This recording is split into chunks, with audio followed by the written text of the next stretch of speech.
Ouvi com grande interesse o ministro Lavrov, que explica tudo tão bem. O que vejo hoje é que o mundo está em um estado terrível de fluxo. Os países ao redor do mundo não confiam em seus governos. Contém, em quase todos os casos, e eles têm muitos bons motivos para não confiar no governo.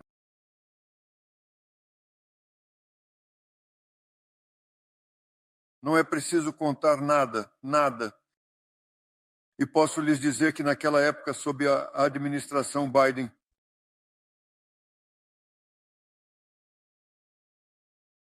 não entendendo o que está dentro deles, como esta administração, sob isto, na minha opinião, essa não é uma pessoa muito boa. Ele fazia isso pelo país. Tenho muitos membros da minha família lá, E eles estavam perguntando, para onde vamos agora? Não podemos ir para nenhum outro lugar agora. Nós viemos para a América porque este seria o lugar onde poderíamos fugir de todas as coisas terríveis que estão acontecendo ao redor do mundo. E agora isso está chegando aos Estados Unidos. E pela graça de Deus, na minha opinião, Donald Trump foi eleito presidente no final do ano passado com a ajuda da minha família e tudo mudou. Tudo mudou. Todo mundo começou a sorrir. Eu fui para a América, todo mundo estava aliviado, todo mundo estava respirando aliviado. Passei o mês de abril deste ano na América. Gosto de pensar que devo dizer às pessoas que 80% da população que conheci da Califórnia ao Texas no mês passado, em abril, apoia Trump, 80%. Isso não é verdade. 100% apoia Trump. 100% apoia Trump. Trump fala sobre soberania para os Estados Unidos. Acredito que você só se acerta quando o seu país, a soberania do seu país, a soberania nacional está estabelecida. Eu gosto da ideia de multipolaridade e todas essas coisas, mas primeiro o seu próprio país e depois as relações com os outros. Isso funciona. Vindo para a Rússia pela primeira vez, eu preciso te contar, e acho que muitas pessoas aqui não percebem, não sabem disso, mas quando você cresce no Ocidente, você é ensinado desde muito cedo que a Rússia é um lugar terrível, onde você precisa se esconder nas sombras por medo de alguém te matar ou te esfaquear. Você, não pode viver lá em circunstâncias normais. Você será colocado diante de um pelotão de fuzilamento se fizer qualquer coisa que eles não gostem. Isso está errado. Isso está muito errado. Eu cheguei aqui, eu ia vir com minha filha, Alexandra. Ela tem 32 anos agora e é muito próxima de mim, mas de qualquer forma ela viria nessa viagem. Ela me acompanhou em uma viagem à Índia. E quando estávamos prestes a partir, como aconteceu, de Dubai para Moscou, ela recebeu instruções dos meus filhos. Não vá para a Rússia sob nenhuma circunstância. E então eu recebi mensagens de outras pessoas pela Europa. Não vá para a Rússia. Por quê? Eu disse, por quê? Porque eu não devo ir para a Rússia? O que é? Do que eu deveria ter medo? Você sabe, eles, não vou dizer que não puderam me dizer, mas meio que insinuaram que minha vida estaria em risco se eu viesse para a Rússia. E, bem, você sabe, né? Eu cheguei aqui e a primeira coisa que vi foi civilização perfeita, total, em todas as direções. Eu vejo uma cidade que facilmente rivaliza com a Roma antiga. E provavelmente, como comentei com alguém mais cedo, é de longe, não é por pouco, mas de longe, a principal capital do mundo.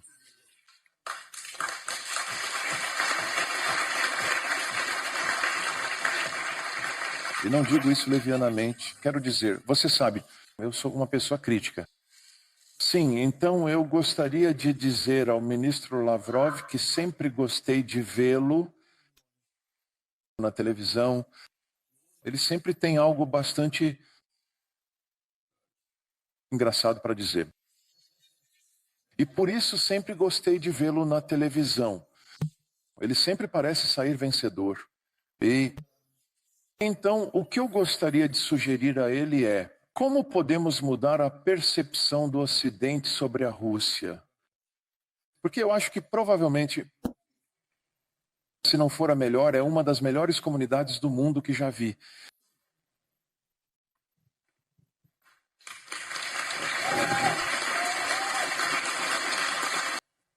Para muitos russos, para muitos representantes de outros povos e nações da vasta União Soviética, o momento mais feliz e verdadeiramente significativo da vida foi, bem, sabe, aquele encontro simbólico e histórico no Elba, quando eles derrotaram um inimigo terrível e implacável, quando, apesar de todas aquelas complexas e intrincadas manobras diplomáticas que observamos por parte do Ocidente nos primeiros dias, meses e anos cruciais da guerra.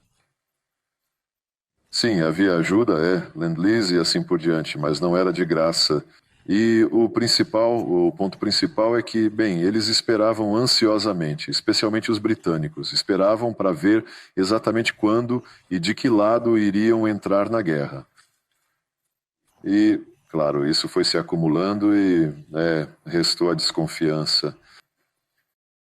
Mas, graças a várias reuniões de alto nível e discussões diplomáticas intensas, russos, americanos e britânicos conseguiram, após muito esforço, elaborar compromissos geopolíticos importantes no mais alto escalão.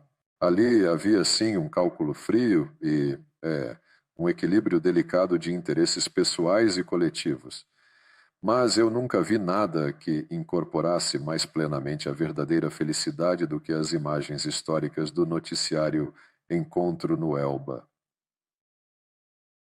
E tudo isso, entendem, tudo isso acabou sendo minado em grande parte porque a Segunda Guerra Mundial ainda não havia terminado e já nossos aliados, por iniciativa dos britânicos, estavam preparando a Operação Impensável.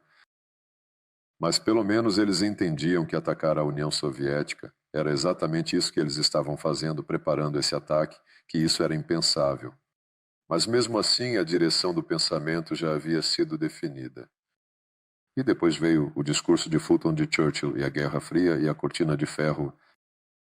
Mas uma comunidade de pessoas vindas de diferentes países, de diferentes culturas, cada uma com suas próprias experiências e histórias de vida, mas que mesmo assim sentem as mesmas emoções intensas e verdadeiras ao vencer o mal. Isso, sem dúvida, é provavelmente o aspecto mais importante de todos. Agora também se trata da luta do bem contra o mal. E você está absolutamente certo ao dizer que o Ocidente, bem, antes de tudo, agora já a Europa, e nem toda a Europa, aliás, mas sim esse núcleo agressivo e determinado, liderado principalmente pelos Starmers, Scholzes, Macrons, entre outros nomes importantes que desempenham papéis centrais.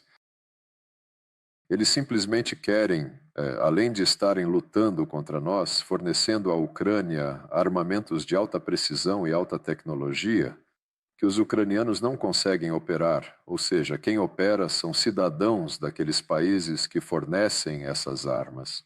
Além disso, eles ainda querem demonstrar o isolamento do nosso país, proibindo todos de virem para cá. Não deixaram entrar em alguma reunião. Bem, isso é uma vergonha. Isso é fascismo puro, pura ditadura. O que fizeram com a Romênia, eu já mencionei.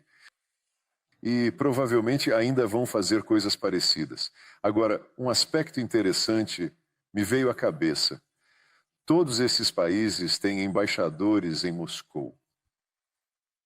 Alguns ainda têm consulados gerais em São Petersburgo e em algumas outras cidades. E, claro, o trabalho do embaixador é transmitir a verdade ao seu governo. O governo declarou como objetivo infligir uma derrota estratégica à Rússia.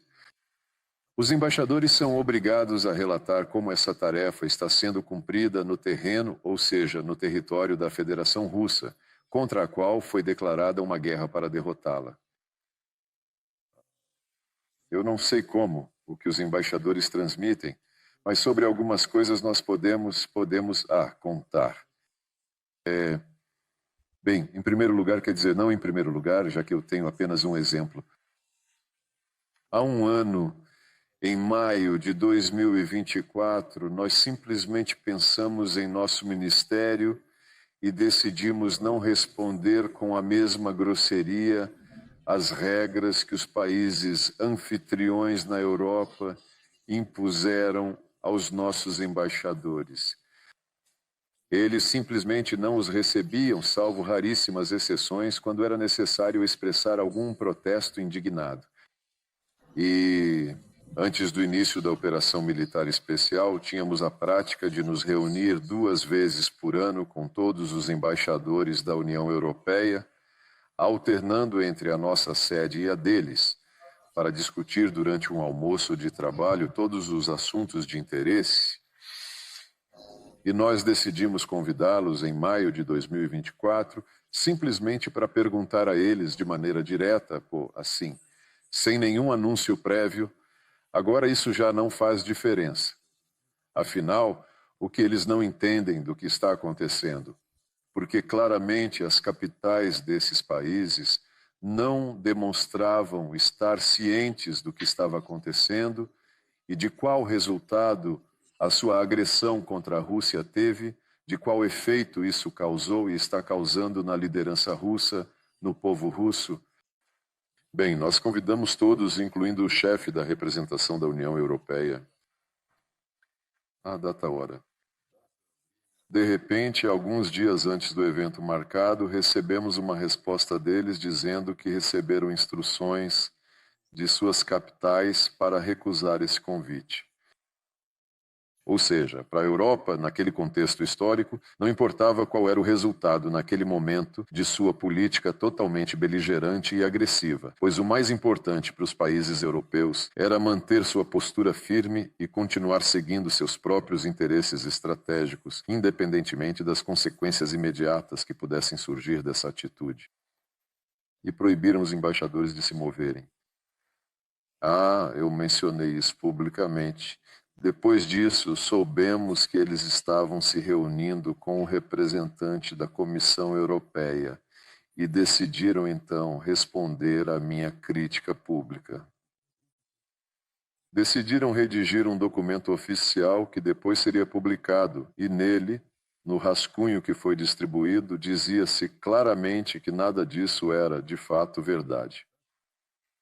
Eles não aceitaram o convite porque, na verdade, afinal, não podem aceitar um convite do ministro das Relações Exteriores de um país que atacou a Ucrânia e mais alguma coisa, e além disso que também envenenou Navalny.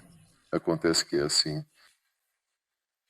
E nesse sentido, lembro que, assim como não conseguimos obter nenhuma resposta sobre os nomes daqueles cujos corpos foram mostrados na cidade de Bucha, nem de Duterte, nem do comissário da ONU para os Direitos Humanos, nem dos jornalistas que sempre parecem saber tudo sobre Epstein, mas sobre Bucha, de jeito nenhum conseguimos. Mas sobre Navalny, eu considero que também é um sacrilégio especular sobre a vida de uma pessoa, independentemente de como se sinta em relação a ela. Porque quando Navalny, em menos de um dia, foi imediatamente enviado de Omsk para a Alemanha, sem a emissão de nenhum dos documentos necessários que normalmente são exigidos nesses casos, em menos de um dia, em um avião no qual chegaram pessoas sem visto, sem passaporte, e partiram pessoas sem visto, sem passaporte. Quando ele foi levado para o Hospital Charité, se não me engano era esse o nome, hospitais civis, não encontraram nada. Ele foi imediatamente transferido para a clínica da Bundeswehr e lá encontraram. E nós enviamos uma nota. Nosso cidadão, vocês encontraram algo aí? Nós não encontramos. Veja, a clínica civil não encontrou nada. Podemos dar uma olhada, porque é importante para nós saber. Não, se vocês receberem, se nós lhes fornecermos as análises do Navalny, vocês saberão em que estágio está o nosso programa biológico. E resposta, Por isso disseram, vamos entregar todas essas análises para a Organização para a Proibição de Armas Químicas. Nós lá, na Organização para a Proibição de Armas Químicas, que o Ocidente já privatizou há muito tempo, disseram, os alemães nos entregaram, disseram para não mostrar a vocês. Eu não estou brincando nem um pouco agora. Como esses medicamentos poderiam se manifestar depois de 1 ano, 2, 1 ano e meio, 3, eu também não sei. Essa conversa novamente se baseia na recusa de fornecer fatos, assim como no caso do Boeing da Malásia. Ninguém forneceu fatos. Entende? Isso é mais uma vez uma manifestação daquela mesma sensação de impunidade e da inabalável confiança na própria razão, que serve como principal motor para aqueles que querem minar, inclusive por meios militares, o processo de multipolaridade. Mas eu sinto que, bem, eu só quero dizer, a verdade está do nosso lado. A multipolaridade será nossa.